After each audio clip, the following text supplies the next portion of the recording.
வணக்கம்.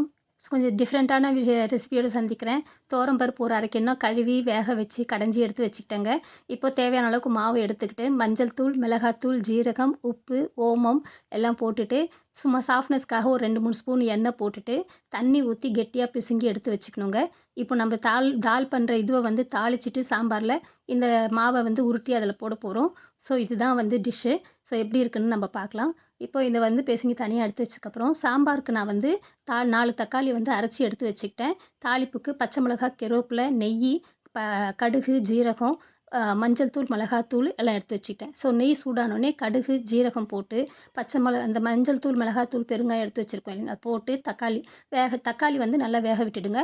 வேக வந்ததுக்கப்புறம் இந்த கடைஞ்சி வச்சிருக்க பருப்பையும் உள்ள போட்டுட்டு, அதுவும் கொஞ்சம் கலந்ததுக்கப்புறம் புளி கரைசலையும் தேவையான அளவுக்கு ஊத்திட்டு, ஒண்ணா கலந்து இதுக்கு தேவையான அளவுக்கு இந்த சாம்பாருக்கு தேவையான அளவுக்கு மஞ்சள் தூள், மிளகாத்தூளு, தனியாத்தூளு, உப்பு எல்லாத்தையும் சேர்த்து ருசி பார்த்துட்டு சரியா இருக்கணும்போது, நான் கை காமிச்சேன் இல்லைங்களா, அந்த அளவுக்கு ஒரு சொம்பு அளவுக்கு தண்ணி ஊத்துனீங்கன்னா, இப்போ இந்த மாவ வந்து உருட்டிட்டு கட் பண்ணி அதில போட போறோம். ஸோ வெந்து வரும்போது நல்லா ஒண்ணா சேர்ந்து வரும்.